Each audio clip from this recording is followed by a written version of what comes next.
welcome dear student of class 8. I am fine. I hope that you are all fine and welcome to my period. So today our topic, our lesson, new lesson, lesson 5 and page number 27 and page number 27. The lesson name is the first jet engine. Lesson name is page, which page beta? 27. Okay, lesson name is the first jet engine. The first jet engine. The first jet engine. So I think, is everybody ready to start? Yes or no? Yes. Okay, very good. So now I will start lesson 5. First of all, I will read this lesson and you be carefully listen. And page number 27. Lesson 5, the first jet engine. The first jet engine. From an early age, शुरुआती अरसे में Frank vital had two great interest. Frank vital माना बिन अजीम माना शौक़ विधो रखियो छा में इंजिन्स, इंजणियूं एंड फ्लाइंग ऐं उॾाम. He joined the Royal Air Force. ही शामिल थियो रॉयल एयर फोर्स में at the third attempt in जी टीं कोशिश and became a highly skillful pilot. Skillful means हुनरमंद या महारत रखंदड़. highly means वॾो ऐं हिकु वॾो यानी महारत रखंदड़ पायलट थियो. but पर he was always thinking, पर हमेशा सोचींदो हो about engines, इंजणनि जे बाबति, especially ख़ासि तौर ते या ख़ासि करे engines of the future, ईंदड़ वक़्तु यानी मुस्तक़बिल इंजणनि जो. He considered the idea of jet propulsion. हिन गौर कयो jet propulsion जे ख़्याल जो. A rocket is driven by jet propulsion. धिकण वारो propulsion means हिकु रॉकेट ड्राइविंग बाय हलायो वियो जे जेट प्रोपल्शन वेन जॾहिं gases are sent off its tails, जॾहिं उन जूं गैसूं उन जे पुछ खां यानी पोएं हिसे खां निकितियूं. Aircraft have been driving by rockets. हवाई जहाज़ हलाया विया रॉकेट जे ज़रिए. They go very fast. उहे वञनि था तमामु तेज़. But their fuel is soon used up. पर उन्हनि जो कोयलो जल्दी ही मथे निकिरे थो. Frank Whittle designed an engine. Frank Whittle तयारु कई हिकु engine which used a kind of rocket propulsion, जेका इस्तेमालु थी रॉकेट प्रोपल्शन जे क़िस्म में without using up so much fuel, माना वधीक कोयले जे इस्तेमालु जे बिना. It was called a turbojet engine. इन खे सॾियो वेंदो हो turbojet engine. For years no one was interested. सालनि लाइ केतिरा ई साल कंहिं बि उन में दिलचस्पी न वरिती हुई. The experts at the air ministry in London did not seem to think that it would work. The experts at the air ministry, माहिर एयर मिनिस्ट्रीअ जा इन लंडन में डिड नॉट सीम, उन्हनि न ॾिठो या न माना महसूसु कयो टू थिंक सोच डेट त इट वुड वर्क या कमु कंदी. अ प्राइवेट इंजीनियरिंग कंपनी, हिकु प्राइवेट ख़ानगी engineer company refuse to build it, इनकार कयो इन खे तामीर करणु. इट सेंग डेट इन्हनि चयो त इट वुड कॉस्ट, इन जी रक़म 60,000 पाउंड माना 60,000 पाउंड आहे. नो वन इन इंग्लैंड, कंहिं बि न इंग्लैंड में रियलाइज़्ड महसूसु कयो what an important invention it was, त इहा छा इहा हिकु अहम एजाद हुई. एट लास्ट आख़िरकार ईयर्स लेटर, वक़्तु सालनि गुज़रण खां साल गुज़रिया. टू मेन, ॿ माण्हू हेड अबाउट द इंजन, ॿुधो इंजन बाबति. They decided to build it, उन्हनि फ़ैसिलो कयो इन्हनि खे तामीर करणु. एंड फॉर्म्ड अ कंपनी, ऐं हिकु कंपनी ठाही कॉल्ड पावर जेट्स LTD, चयो जंहिंखे सॾिजे थो power jets LTD. It cost them 3000 pounds to build the engine. इन जी रक़म उन्हनि रक़म रखी माना उनखे तामीर करण इंजन लाइ 3000 pound 3000 pounds. For that was all they could afford. इन लाइ त जेतिरी उहे गुंजाइश करे सघनि. The flying ticket, the engine was tested in the works. उन द इंजन वास इंजन जी परख लधी वई इन दी वर्क्स उन कमु कंदे British Thomson and Houston at Rugby, British Thomson and Houston Rugby जे वाइटल एंड हिज कंपनियंस, वेटल एंड हुन जा साथी स्टूड अराउंड वेट ने चौधारी बीठा एंड नर्वस एंड वरीड, घबरायल ऐं परेशान. As it was switched on, जीअं उन्हनि उनखे हलायो हो माना स्टार्ट कयो. As the engine began to gather speed, ऐं जीअं त इंजन शुरू थी गॾोगॾु स्पीड रफ़्तार. अ piercing screech came from out, हिकु अणवंदड़ आवाज़ ॿाहिरि निकितो. जेयरिंग एवरीवन्स नर्वस, हर हिकु ॾकणु लॻो ऐं परेशान हो, घबरायल हो. पार्ट्स ऑफ द इंजन जा हिसा बिगेन टू गिलो रेड हॉट, चमकणु शुरू कयो तेज़ ॻाढ़े गरम कलर जा.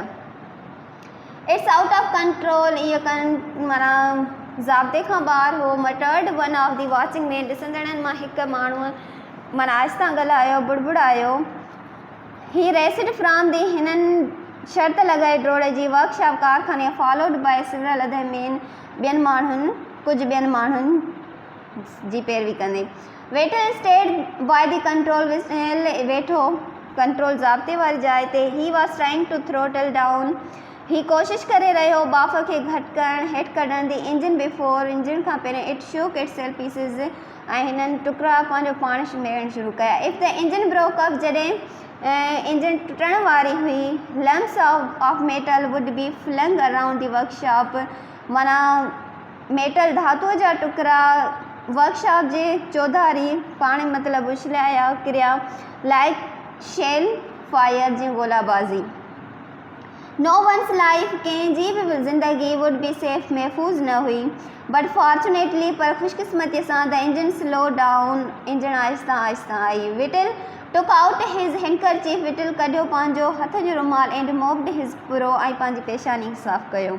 Whittle and his companions, Whittle ऐं हुन जा साथी ran grave risk during the earliest test with that first jet engine, माना विटल ऐं हुन जा साथी शुरूआती परख में इंजन जी फर्स्ट जेट इंजन जी शुरूआती परख में ख़तरे में जे माना ड्यूरिंग दौरान ख़तरे में हुआ, ख़तरे तरफ़ दौड़ी रहिया हुआ.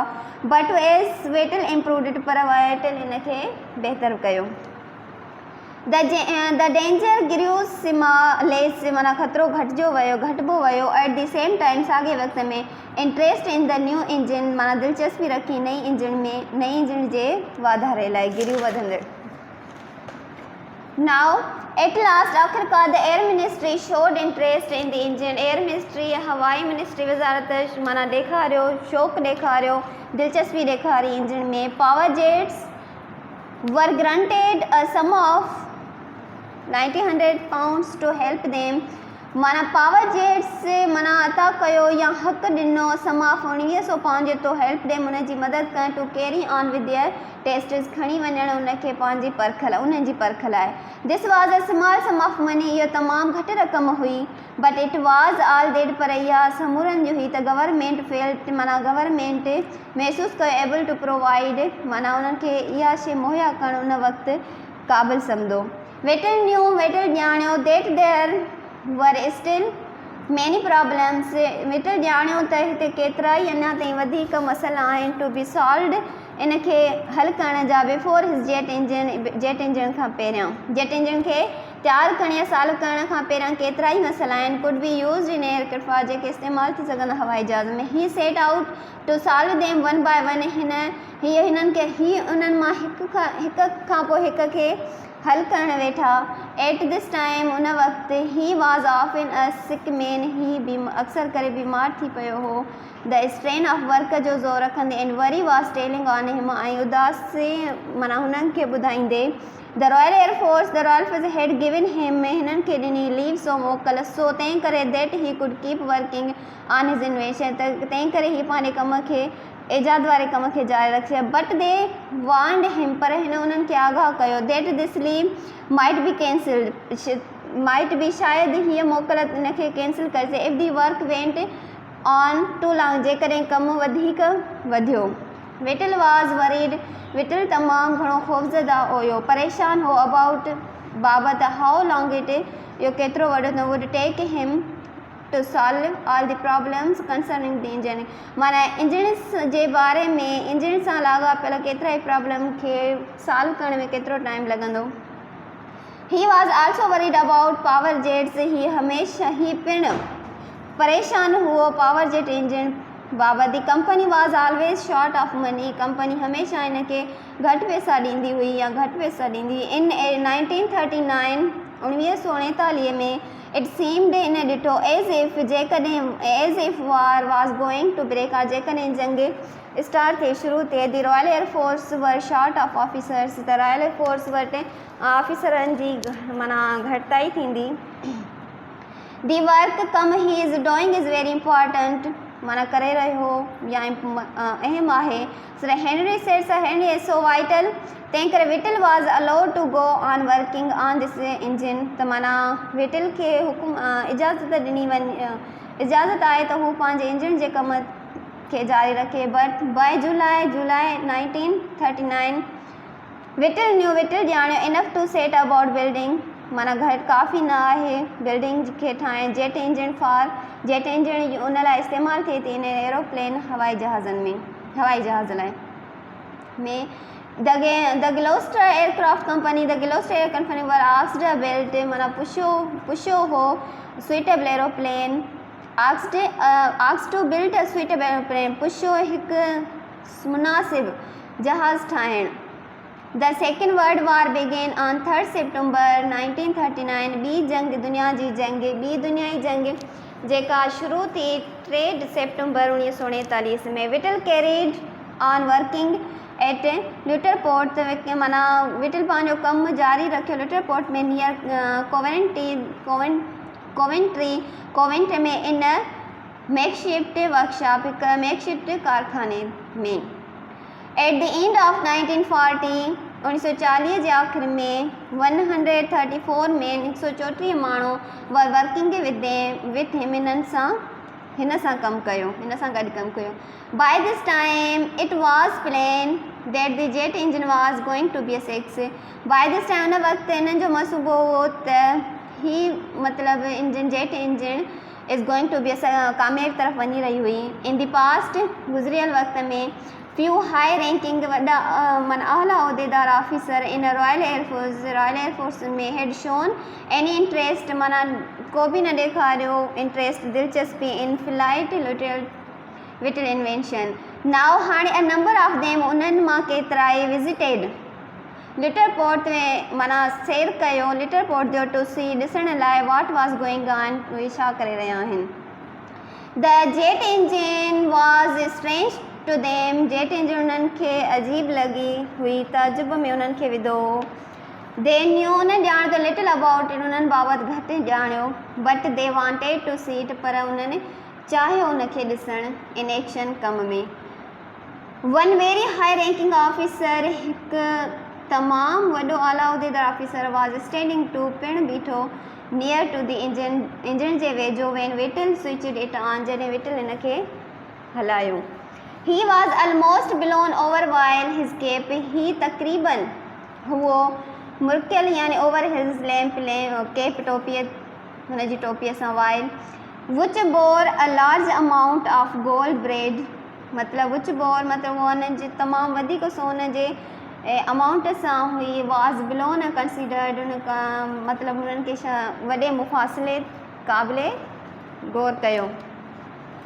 The officer was most annoyed officer तमामु वधीक परेशान हो and Whittle and his assistants Whittle ऐं हुन जा मददगार हैड टू हाइड देयर स्माइल्स लिकी हुननि ते मुस्कुराए रहिया हुआ एट लास्ट आख़िरकार the Gloster Whittle A2839 was ready आख़िरकार ग्लोस्टर वेटल ईट ऑन 28 खां 39 वाज़ रेडी तैयार थी वियो. It was taken to Cranwell. इहो खयो वियो हो क्रॉनवेल ऑन 15 मई ते 1941 1941 ते. The first jet flying over England was made. पहिरीं उॾाम जेट जी इंग्लैंड में वॉज मेड तैयार थी चुकी या उॾामी चुकी हुई. The flight lasted 17 minutes. उॾाम लास्टेड थी तकरीबन 17 minute. It was a complete success. ये मुकम्मल कामयाब थी चुका. सोन जल्दी the first jet fighter. The first jet fighter aircraft was being manufactured. Soon जल्दी दी फर्स्ट पहिरीं जेट फाइटर एयरक्राफ्ट हवा वॉज बींग मैन्युफैक्चर तैयार थी चुकी हुई. It was a Gloster Meteor which went into action for the first time in summer of 1941. It was a Gloster Meteor. इहो हो Gloster Meteor which went जेको वियो into action कमु ॾिसण लाइ फॉर फर्स्ट टाइम पहिरियों वक़्तु इन दी समर ऊन्हारे में 1944 में. The Meteor was quickly followed by the de हेवन एंड वेम्पायर. वॉज क्विकली जल्दी हुननि जी पैरवी कई कंहिंजी de Havilland and Vampire which flew at 500 mph 500 mph. That was 150 mph faster than the famous Spitfires flown at the start of the war. The earliest flights of jet aeroplanes caused people to stare up at the sky in wonder. शुरुआती flights jet aeroplane सां सबबु थियो माण्हुनि माना घूरे सां मथे आसमान में ॾिठो तजुब में. दी अनयूअल सर्चिंग हिकु अनोखी हिकु गैरमामूली तहक़ीक़ात सो डिफरेंट फ्राम दी चिक of piston engine aircraft.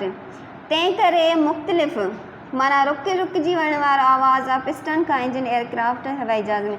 काज़्ड the jets to be निक्ड नेम माना ॾिनो सबबु थियो जेट्स खे हिकु उर्फ़ी नालो फ्लाइंग टी केटल. कहिड़ो नालो ॾिनो हुयो पुट? Flying tea kettle. People who said they had seen an aeroplane. माण्हुनि हू सेड चयो दे हैड सीन उन्हनि जिन ॾिठो हवाई जहाज़ विथआउट अ प्रोपलर खां सवाइ were not at first believed. पहिरियां हुन ते अमल यकीन न कयो. And early Meteor crashed. जॾहिं शुरुआती एलिमीटर क्रैश थियो and rescue squad spend several hours माना ख़तरे खां बचाव लाइ उन्हनि छा कयो सिवरल आवर्स कुझु कलाक सर्चिंग फॉर इट्स प्रोपलर माना तहक़ीक़ात कई प्रोपलर लाइ. Whittle's jet engine was top secret. Whittle jet engine माना तमामु वॾो मतिलबु छा हो राज़ हो अंटिल जेसि ताईं एसी ताईं जनवरी 1944. Then the first details पहिरीं तफ़सीलात were made known to the public ॼाणियो public.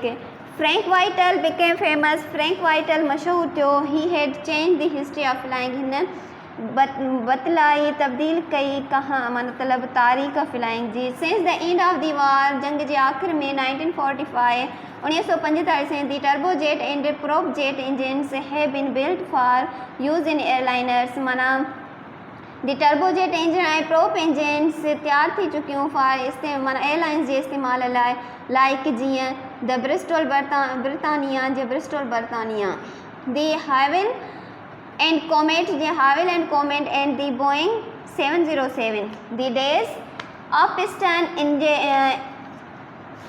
Engine aircraft were coming to end मतलब जारी रहंदो अॼु खां आख़िर ताईं. You are growing up in the jet engine. तव्हां वधी रहिया आहियो जेटनि जा. थैंक्स टू महिरबानी sir Frank Whittle. The inventor was knighted in 1948 माना उन ईजाद करण खे हिकु ख़िताबु ॾिनो वियो 1948 में when he retired from the Royal air force. जॾहिं हीअ रॉयल एयरफोर्स खां रिटायर थियो यानी मुलाज़मत खां फ़रोग़ हासिल कई. Right put. Now lesson 5 U will read on your self and exercise A you will fill yourself. Very simple. First you read this lesson and after you will solve these exercises. And number B exercise I will solve words and their work. Language structure. Usually a word has a different form of different kinds of work. Look at the following sentence. He took great care. Care is a noun. He was a careful worker. Careful is an adjective. He worked carefully, adverb. He did not care, verb. As you see, however, the noun in the first sentence is the same as the verb in the last, care. ठीक. This is true of many verbs that we often use. For each word, make up two sentences using the first word first as a verb, then as a noun. Example, she answered quickly. Quickly, she answered, verb. She gave the right answer, noun. Look, everyone was looking at him. Looking is a verb, main verb. First form of verb plus adjunct. Everyone wanted to have a look. Look means noun, beta. So now, today our work finish or complete. Tomorrow I will meet you. New topic, new lesson. So thank you so much and wish you very best of luck.